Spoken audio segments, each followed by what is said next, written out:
Good morning. Hope everybody is having a great OCP second day. So we're going to talk about Open LAN.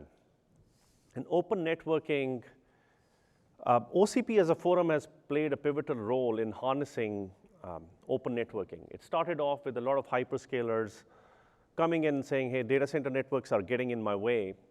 And they wanted to move to a solution which was not vertically integrated, was based on an architecture of merchant silicon, x86-like, open software, open APIs with open orchestration that had a lot of uniformity benefits, a lot of cost benefits. And this open networking has become the de facto standard for all cloud computing, and it has also now moved on to a lot of the large enterprises. The service providers saw this phenomena, followed the path, and in this particular forum, you have seen contributions from folks like AT&T and Deutsche Telekom. We have talked about Access 4.0, DDC architecture, cell-site routing, where cell-site routing, service provider edge, and service provider core networks have moved to this open networking based architecture. Now, there are a couple of emerging new use cases. At the Broadcom keynote yesterday, we talked about AI networking and how Ethernet is becoming the de facto standard for that networking, solving a lot of bottlenecks that are coming in AI networking. The second one is this campus or the edge use case. A lot of verticals, retail, hospitality, managed service providers, and edge AI companies have been coming to us and trying to get the same benefits and the same solution that now is becoming kind of standard in data centers and service provider networks. And that is what we are here to talk about. My name is Hassan Siraj. I lead product management for our software portfolio and emerging silicon portfolio. And Steve Martin, who is the CEO and co-founder at Shasta Cloud. The question first is, how did we get here? And Shasta is a network as a service company, and under Steve's leadership, they were working on the Open Wi-Fi initiative, which is a telecom infrastructure project, and working to build a solution based on white box access points, open software, and they built this cloud SDK, right, for orchestration to be done on top. Now, once you start having conversations with customers, wired and wireless are like hand in glove, right? If you are building a wireless infrastructure, you need a very robust wired infrastructure. So it was logical that in order to build the solution out, LAN switching came into play as well. And this is where we had the initial discussions. And from a Broadcom perspective, while people know that our Tomahawk family is kind of prevalent in the hyperscale networks, the Jericho and a lot of the service provider networks, we have the Trident family of products that is building this data center, enterprise data centers. But at the lower end of the portfolio, we have a very comprehensive portfolio for 1 gig, M gig, PoE kind of deployments. So that already existed, and we wanted to harness that ecosystem. The other thing was, from an open perspective, what should be the operating system? Sonic became a logical choice because of the number of places it's deployed. It started off in the hyperscalers, but now it's there in the enterprises, a lot of different verticals. From a Broadcom perspective, we have been one of the largest contributors, so we knew there was a very strong foundation that existed for the data center. Of course, for this use case, there had to be some surgery that needed to be done, but there was a good understanding within our engineering team. How can we make those changes happen, and how can we take them to the broader Sonic community as well? So what were our goals? We knew that we had a very solid foundation. The work that Steve and team had done in the Open Wi-Fi initiative, the foundation was laid, right? To support white box access points. There was familiarity with open source software. And there was a very good orchestration mechanism that was built in place. There was a cloud SDK, and that could manage this entire Wi-Fi network. So to close the gaps, what were the things that we had to look at, right? The first thing was an ecosystem of white boxes even OEM boxes down the road that can support Open LAN, right? And like I said, we have this lower-end portfolio. We call it the Trident 3X3, X2, and we have others like Wolfhound 3 Plus is a new chip that we have coming out, where you can build this portfolio out. And you'll see some boxes from EdgeCore, but there are other ecosystem partners that come into play to build an entire portfolio honing from 48 port to 8 port, supporting anything from 1 gig to M gig with different up-gig like options. So the second thing was features, right? I think we have contributed about millions of lines of code to SONiC, and I think for us, a lot of that foundation was leveraged, but there were a few new additions that needed to be done, and we said, okay, we will work on those enhancements. The third thing was, which was key, like this operating system having a unified management framework to which any orchestration northbound can hook onto, right? So you needed the right APIs. So SONiC, Broadcom has contributed a pretty comprehensive unified management framework with a GNMI interface that was leverageable for this project. Of course, we had to do new APIs to support that, but that was the work that we started to do. And then I think it was all about validation, right? This is where the forum like TIP comes into play, and things like zero-touch provisioning, and I'll talk about why that is important, and Steve will touch more upon this. And look, we said, look, we are going to capture the next phase of opportunity, right, that's out there, which is the Wi-Fi 7 and the 6E, right, upgrades that were coming up, and we're going to cater to these kind of deployments. So one of the things that was fundamentally different, and you can see this picture, a neat-looking data center, and once you enter kind of a branch or an edge deployment, right? A data center is a trusted network. You have trained professionals to manage it, right? You have on-site access that is provided to these trained professionals, and you have physical access. None of that exists, right, for an edge or in certain cases the campus as well. So something different had to be done to cater to this, and a couple of things that were important is you will not have trained people going out there and configuring all of this. So you needed a mechanism where people can just go in and plug in a box, and it should come up, and this is why secure ZTP kind of enhancements were extremely important for the solution. The second thing was now we're talking about Wi-Fi, we're talking about switching, so a unified management, right, that manages this entire infrastructure was also key. The third thing was the cost of the solution, right? We wanted to make sure the cost is not cost prohibitive. SONiC started with the hyperscalers, we brought it to the enterprise, but we had to put it on a diet, right, so that it can work on these lower end platforms, let's just say. And those are the enhancements that were made in SONiC, which is to cater to ZTP. SONiC is a container-based architecture. This Cloud SDK, which is phenomenal work that has been done by this team, it could come into a container in SONiC for cloud management. And then I think, like I said, putting this on a diet to reduce the memory footprint. So those were some of the things. Now I'll hand it over to Steve to tell you a little bit about the architecture, and we'll talk about some of the customers who are using this. Okay, thanks, Hasan. Yeah.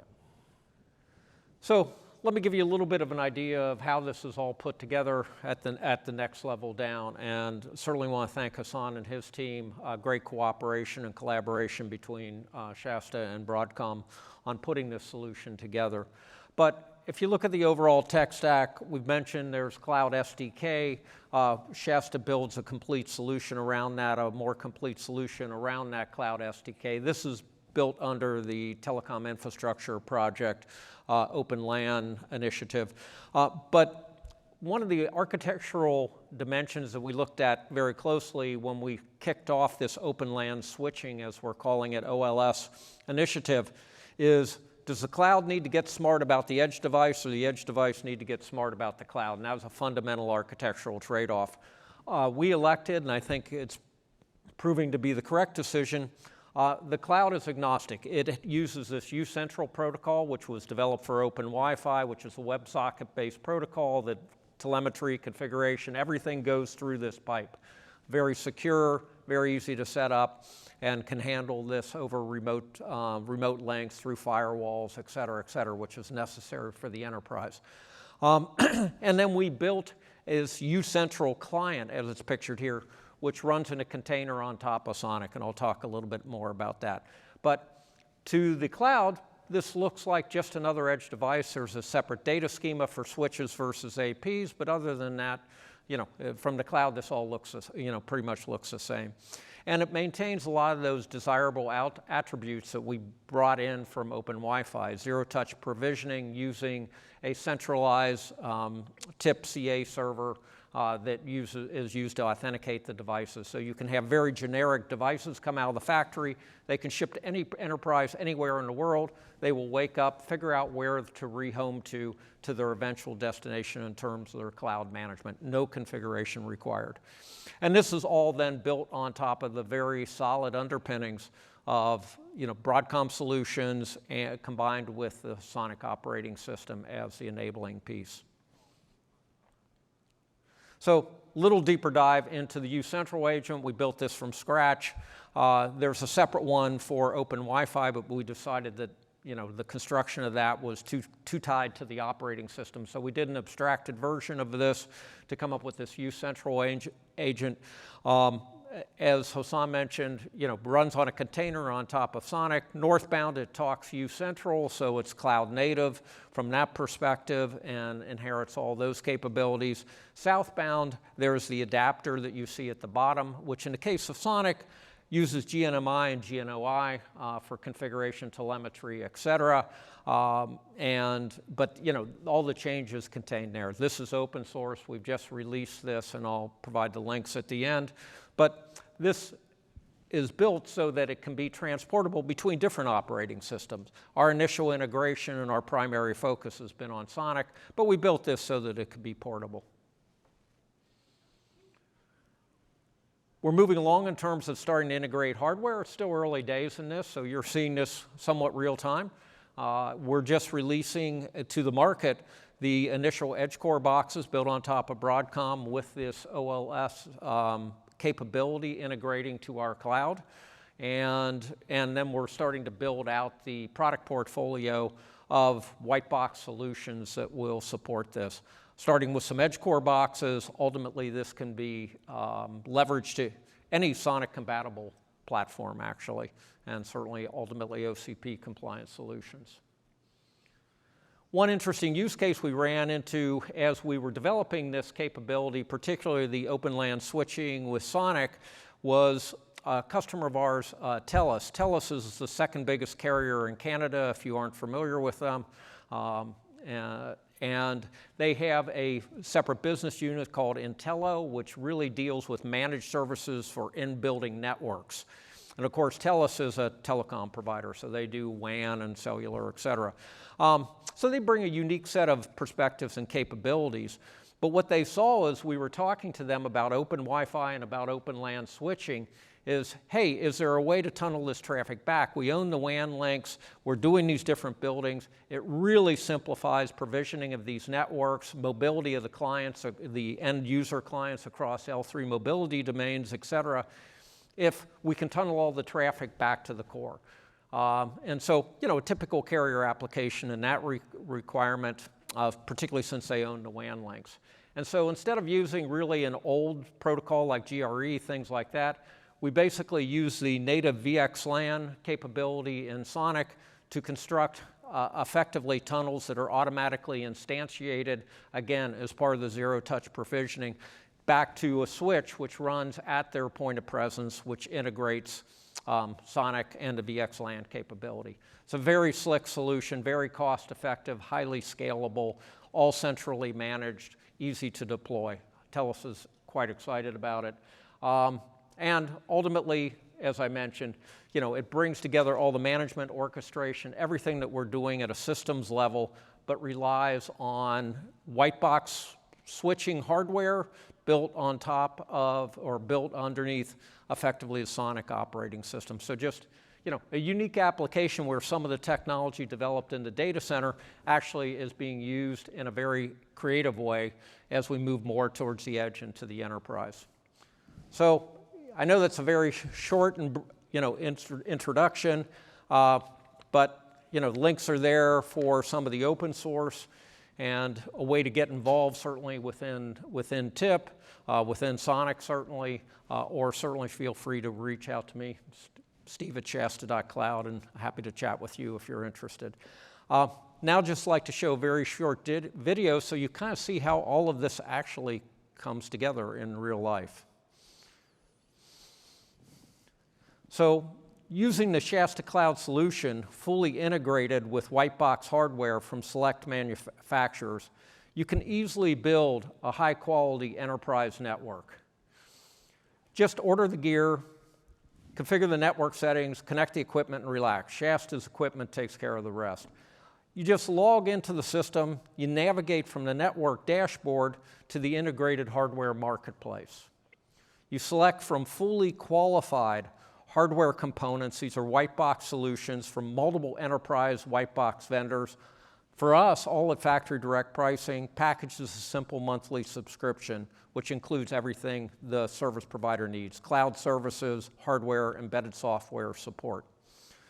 You build a complete quotation for the actual location where the equipment will be installed, then build the initial configurations for how the network will be provisioned upon installation. As you build the configurations, these are the default configurations that can be applied to the network once things are provisioned. But once this is done, you're largely ready to go. Your equipment is delivered, automatically drop shipped to whatever building you need it. And with the gear pre-provisioned to your network, all you need to do is basically plug in the equipment, and with a functioning connection to the internet, and the system automatically provisions itself. And this is on a per building, per venue basis. You set it up ahead of time, all of it's automatic. Note that you can easily mix and match equipment from different white box manufacturers. Anything that appears on our marketplace that we've qualified is fair game. We have a common network operating system, obviously built around things like Sonic and OpenWRT, but effectively with an overlay network operating system. So it ensures complete interoperability, mix and match from different vendors as appropriate. While you're waiting, each piece of equipment securely registers the cloud over a standard unsecured internet connection, downloads the most current embedded firmware, default provisioning that you previously applied, begins normal operation. You've now built a complete enterprise network, and basically you're ready for business. Oh yeah, there is this thing, you do have to physically install the equipment. Not showing that. Labor is still required, but the tough part from the technology perspective is largely taken care of by the system. So effectively with our solution, integrating white box capabilities, we've simplified this to make it possible to deploy a highly scalable enterprise network using white box solutions, and literally it's that simple. And that's it.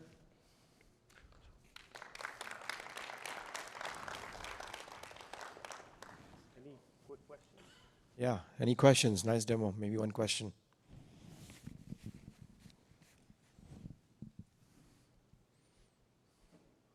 Have you launched it as a managed service across service providers? I think TELUS was that use case? Yes, TELUS is evaluating the system, looking at deploying it across various properties that they have contracts on for buildings, and then we're working with other managed service providers to do the same. Nice, cool. And will you support like WAN technologies also? Like, is it mainly on the LAN side, or it takes care of LAN, WAN also? For Shasta, we're focused on in-building networks. Got it. And so, that's where we partner with the managed service providers, deliver things through managed service providers as they take care of all the on-site provisioning of the WAN network, et cetera. Nice solution. But again, it's how do you re-aggregate the disaggregated hardware and software? And for the enterprise, for the data center, it's one solution. Enterprise requires quite a different solution to make sure that they gain the advantage of this, but it's reintegrated into a solution that they can deploy.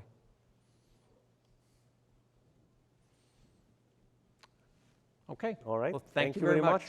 Thank you.